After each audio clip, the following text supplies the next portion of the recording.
네, 네 분의 전문가와 함께하겠습니다. 김우석 미래전략개발연구소 부소장, 이종훈 시사평론가, 이종근 데일리안 논설실장, 백성문 변호사 오셨습니다. 안녕하세요. 네, 안녕하세요. 뭐 매주 토요일에 촛불 집회 그리고 태극기 집회 했던 건 똑같은데 워낙 이렇게 이번 주는 좀 많이 모여보자 하니까 좀 걱정이 되는 상황이긴 해요. 충돌이 있지 않을까. 사실 이제 헌법재판소에서 최종 기일을 사실상 잡은 거나 마찬가지 상황이잖아요. 23일 날 양측 주장 자료 다 내라. 그리고 24일이나 25일 정도에 이제 변론 기일을 종료하고 그러면 이제 3월 뭐 7, 8, 9, 10 이 정도에는 이제 탄핵이 인용이건 기각이건 결정이 나올 가능성이 높아진 상황이 됐잖아요. 네. 그러면서 이제 양측에서 말 그대로 이제 총동원령이 내려진 겁니다. 그러니까 헌법재판소라는 곳이 일반 법원과는 좀 다르게 여론도 어느 정도 생각을 하는 곳이기 때문에 판단을 할 때 그런데 영향을 줄 수 있다라고 양측 다 생각하고 있는 것 같습니다. 그런데 사실 이제는 헌법재판소에 공을 넘기고 이제 광장으로 나오시는 거는 사실 이제 조금 자제하시는 게 좋을 것 같은데 네.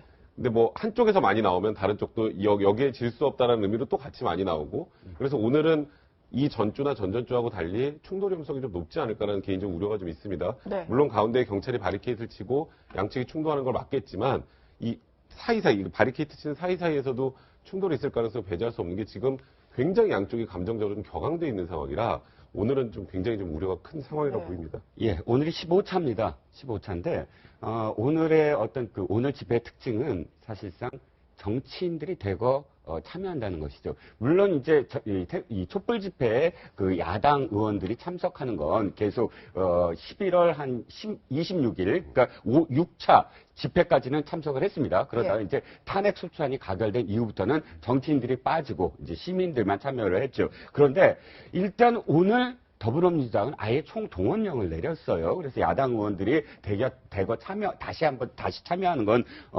이렇게 뭐 불보듯 뻔한데, 이제 태극기 집회에, 그러니까 여당 의원, 특히나 새누리당 의원들이 대거 참석한다는 게 특징입니다. 예. 그러니까 지금 김진태 의원이라든지 이런 몇몇 의원들이 계속 참여는 했죠. 그런데 오늘은 당 지도부가 뭐 이렇게 참여를 독려하진 않았지만 그럼에도 불구하고 당이 거의 공식적인 모습으로 지금 참여를 한 것으로 지금 비춰집니다. 그렇기 때문에 친박 의원들을 중심으로 해서 수많은 의원들이 이제 집회에 참석을 할 거예요. 아마 내일 일요일 조간이 없죠. 내일 인터넷 신문에는 양측 의원들이 아마 중심이 돼서 이렇게 그 사진이 배치되는 국면으로 나올 겁니다. 무슨 특징이냐? 새누리당과 더불어민주당, 당대당 또는 보수 진보 또는 여야 이 구도가 이제 되는 거죠. 그래서 이 촛불 대 태극기 집회가 아예 당대당으로 해서 제3당의 여지가 줄어든다는 거예요. 안철수 의원이라든지 혹은 국민의당이라든지 혹은 다른 바른정당이라든지 이쪽은 사실상 지금 거리를 두지 않습니까? 실질적으로 이렇게 촛불 대 태극기가 당대당으로 가면 사실은 보역구도가 된다. 구도 자체가 그러니까 앞으로의 대선 구도에 영향을 미칠 수 있다. 그런 어떤 모습이 될 거라는 분석이죠. 네, 말씀하신 것처럼 정치권에서 총동원령이 떨어졌습니다. 일단은 민주당에서의 문재인 전 민주당 더불어민주당 대표가 촛불을 높여 들자라면서 얘기를 했는데 이 부분에 대해서 너무 선동적인 거 아니냐 그런 비판도 나오고 있습니다. 일단 그 관련해서 내용 들어보시겠습니다. 근래에 와서는 탄핵에 대해서 꼭 낙관할 수만은 없게 된 것이 아닌가. 우리가 좀 더 긴장해야겠다. 또 탄핵이 반드시 되도록 당도 후보들도 또 우리 촛불 시민들도 조금 더 노력하고 뜻을 모아야겠다라는 생각을 갖습니다. 네, 저 문재인 전 대표 최근 들어서 좀 탄핵 기각에 대한 우려가 커지면서 지금 촛불 민심 다시 일으켜야 된다 이렇게 주장을 하고 있습니다. 그러면서 지금은 대선 할 때가 아니다. 탄핵 정국의 힘을 모아야 된다라고 얘기를 하고 있는데 또 야권 안에서도 또 안철수 전 대표하고 입장이 좀 달리고 있습니다. 안 전 대표는 정치권은 국회에서 일을 하고 판단은 헌재에 맡기자 그런 입장인데 지금 야권에서 묘하게 벌어지는 이 대결 구도도 조금 흥미로운 부분입니다. 네, 어떻게 보십니까? 제가 보기에는요. 지금 사실 그 대통령이 탄핵을 받는 국면 아니겠습니까? 그런데 지난 그 노무현 대통령 때 헌재에서 대통령의 탄핵 사유에 대해서 얘기한 게 있어요. 그 중에 몇 가지 예시를 했는데 그 중에 하나가 대통령이 권한을 남용하여 국회 등 다른 헌법기관의 권한을 침해하는 경우라고 되어 있습니다. 지금 헌재가 헌법기관임에는 틀림없는 거 아니겠습니까? 그리고 헌법을 판단하는 기관인데 그 기관을 다른 대권 주자라는 사람이 대통령도 되기 전에 침해하는 이런 일을 하는 게 마땅한가 그런 면도 있고요. 또 하나는 국회의원들도 다 하나하나가 다 헌법기관 아니겠습니까? 그런데 국회의원들한테 총동원령을 내린다는 것도 사실은 좀 무리한 거 아닌가 이런 생각도 들고요. 그런 면에서 지금은 정치가 과연 제자리를 찾는 게 지금 맞는 것인가라고 하는 의문을, 본질적인 의문을 갖지 않을 수가 없어요. 네. 사실 정치인이라고 하는 것들은 열애를 하는 사람들 아니겠습니까? 앞만 보고 쫓아가는 사람들이 아니라 사실은 한 발짝 물러나가지고 길게 보고 눈앞의 이익이 아니라 길게 보고 위험을 감지하고 방향을 갖고 이런 거를 하는 게 정치인인데 지금 대열 속에 자꾸 들어가야 한다. 이거는 좀 맞지 않는 거다. 지금 우리가 굉장히 어려운 상황인데도 불구하고 정치인이 본인의 그 책무를 멀리하고 지금 헌법기관과 싸움을 하고 이런 부분들을 보이는 건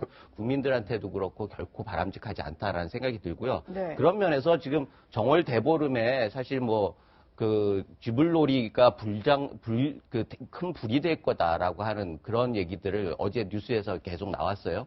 그런 걸 조심해라 그러는데 오늘 광장에서 이게 쥐불놀이 같은 것이 과연 우리 대한민국의 민주주의에 얼마나 부작용을 만들 수 있을 것인가라고 하는 우려 같은 것들, 기우라고 하면 좋겠지만 그런 생각들을 지우기가 참 힘든 상황입니다. 네, 근데 일단 안철수 전 대표가 저런 식으로 일단 헌재를 압박하는 거 옳지 못하다 이런 게 약간 다른 대선 주자들이랑은 좀 차별화된 전략으로 좀 읽히기도 하는데 이러다가 사실 좀 촛불 민심을 좀 자극한 면이 있잖아요, 대선 주자들이. 네. 이 틈을 타서 다시 좀 지지층 모아보자 이런 것 같은데 그 판에서 또 약간 소외가 되는 건 아닐까 이런 생각도 좀 들거든요.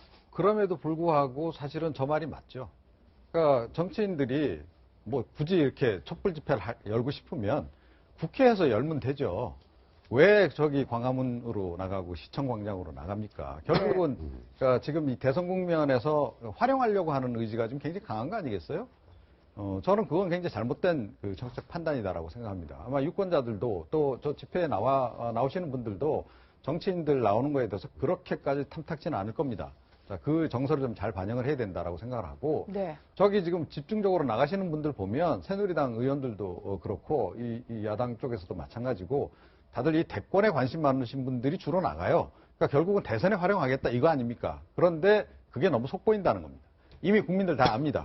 자, 그리고 촛불 집회에 나오시는 분들이 국민의 전체도 아니고 너무 그런 것에 이렇게 민감하게 반응하는 것도 저는 옳지 않다. 그리고 조금 전에 말씀드렸듯이 정말로 이 야권 쪽에서도 그러니까 이번 이 탄핵 관련해서 기각 우려가 좀 제기가 되고 그건 좀 곤란하다라고 생각한다면 국회에서 결의안을 통과시키면 되는 거죠. 여야 합의를 해서 그런 식으로 가야 되지 왜 그 전공법을 놔두고 또 법적으로 합법적으로 할 수 있는 길을 뻔히 놔두고 왜 자꾸 길거리로 나오느냐. 자꾸 국민들 자극해가지고 말로는 맨날 통합 얘기하면서 결국은 자꾸 이렇게 분열을 조장하고 있잖아요. 네. 저거는 정치인으로서 당당하지 못한 태도다. 저는 그렇게 생각합니다. 자, 안철수 대표는 정치적 승부수를 건 겁니다. 왜 정치적 승부수냐면 이 촛불 집회에서 사실 넌 왜 안 나갔어? 이 소리가 계속 들릴 수 있거든요. 더군다나 호남 민심을 장악을 해야 되니까 자기가 잡아야 되는데 호남에서 아니 왜 촛불 집회에 안 나가고 왜 촛불 집회를 부정하지? 이런 식의 어떤 비판이 있을 수 있음에도 불구하고 지금 거리를 두는 이유. 네. 만약에 촛불 집회 함께 나가면 두각은 누가 되겠습니까? 촛불 집회가 지금 뭐냐면 박근혜 대통령이 기각될 것 같아. 탄핵 심판에서. 그럼 박근혜 대통령을 심판할 수 있는 사람은 누구야? 정권 교체는 이번에 반드시 해야 돼. 이런 프레임이거든요. 이런 프레임은 누구한테 유리하죠? 문재인 대표한테 유리해요. 제일 지금 선봉에 서 있고 문재인 대표가 제일 크게 얘기하는 게 정권 교체이기 때문에. 그러니까 반박근혜 이 프레임은 문재인 대표 프레임이거든요. 네. 그런데 안철수 대표가 같이 거기 들어간다고 해서 자기가 지지율이 문재인 대표보다 올라갈 수는 없어요. 그렇기 때문에 거리를 둘 수밖에 없는데 그 거리 둠이 만약에 이 촛불 민심이라는 어떤 이 속에서 소외될 수도 있다. 그렇지만 지금은 거리를 둬야 된다. 이런 승부수죠. 네. 그런데요, 조금 이제 다른 측면이 있는 것이 사실은 이 탄핵을 가장 앞장서서 얘기한 것이 안철수 전 대표 아닙니까? 그리고 네. 촛불 집회에도 초기에는 굉장히 열심히 나갔었죠. 자, 그런데 이제 지금 와서 그러면 이제 의왕 행보하고 적극 관련이 있는 거 아니냐라고 볼 수 있는데 이 부분은 조금 다르다라고 저는 생각을 합니다. 그러니까 지금은 그러니까 국민들도 마찬가지예요. 조금 전에 이제 지적도 하셨습니다만 물론 그 집회에 나오시는 분들 그 열정을 제가 이해 못하는 바는 아니라 사실은 지금은 헌재 좀 냉정하게 판단을 내릴 수 있는 시간적 여유를 좀 주는 것이 좀 더 훨씬 더 현명한 전 처사라고 저는 생각을 하거든요. 그분들이 법적으로 냉정하게 판단 내릴 수 있게 사실은 국민들이 자꾸 이렇게 너무 그 열성적으로 밖에 나와서 이렇게 소리를 외치는 것이 저는 별로 도움이 안 된다라고 생각해요. 그리고 실제로 그 판결 과정에도 저는 그렇게 큰 영향이 없다라고 생각합니다. 그래서 오히려 때로는 냉정해질 때는 냉정해지고 좀 참을 때는 좀 참는 것도 국민들이 해야 될 도리다 저는 그렇게 생각합니다. 네, 지금 상대적으로 반대편 좀 태극기 집회에도 좀 관심이 커지고 있습니다. 집회 초기만 하더라도 1000여 명 남짓 이렇게 모여서 큰 영향이 없을 것이다. 그래 봤는데 최근 들은 좀 양상이 달라지고 있습니다. 최근에 흔히 아스팔트 보수라고 불려주면서 거리의 일부 소수일 것이다 얘기를 했는데 최근에는 지금 새누리당의 친박계 의원들 중심으로 해서 국회 헌정기념까지 진출을 해서 또 토론회까지 열었고 또 이번 주 오늘에는 또 최대 규모 집회를 연다고 예고를 했습니다. 또 게다가 3.1절에는 또 태극기로 강화문을 덮겠다. 10,000명을 모으겠다. 총동원령을 예고를 하고 있는 상태라서 점점점 최고로 달아가는 느낌이에요. 이런 양상 어떻게 보십니까? 일단은 초기에는 사실은 좀 미미했으나 지금 보면 거의 뭐 비슷한 정도까지 왔어요.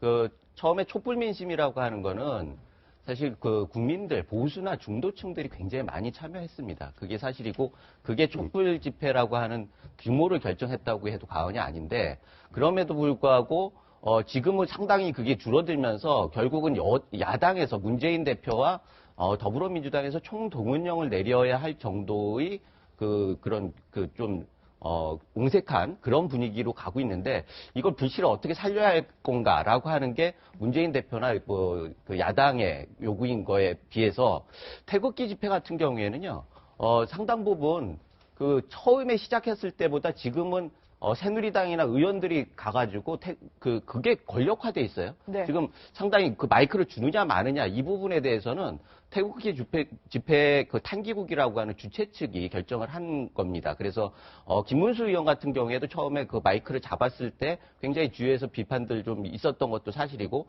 또 대권 주자들을 올리느냐 마느냐 이런 부분들에 대해서 논란이 있는 것도 사실이에요. 그럼에도 불구하고 이게 힘을 받을 수 있었던 것은 결국 진영 논리다 이런 생각이 들고 지금 촛불 집회가 굉장히 진영 중심으로 처음에는 보수와 중도가 같이 참여하는 국민의 모임이었는데 그게 진보 쪽으로 고착화되면서 결국 반대편에 있는 태극기 집회가 보수 진영을 좀 대변해야 하는 거 아니냐 이런 걸로 시작을 했던 것 같고 그게 어떻게 보면 핵심은 탄핵에 대해서 반대하는 박사모를 중심으로 해가지고 추동력을 갖다가 지금은 좀 넓어지는 그런 양상이란 말이죠. 네. 그래서 어디쯤에서 접점을 찾을 것이냐 그게 과연 헌재에 영향을 미칠 수 있을 거냐, 그렇지 않을 것이냐, 못할 거냐, 이런 부분들이 사실 지금 굉장히 사람들의 관심이 되는데, 지금 보면은 촛불 집회도 그렇고, 태극기 집회도 그렇고, 탄핵이 너무 배물돼서는 안 된다라는 거죠. 지금 대한민국이 아까 말씀드렸듯이 굉장히 위험한 상황에 있지 않습니까? 네. 그리고 이 위기를 극복하려고 하면 결국은 지금 제3의 뭔가를 봐야 하는데 그 제3의 그 세력이라고 하는 거는 헌재를 좀 독립시켜야 한다. 이런 얘기들을 좀 많이 해야 한다는 얘기예요.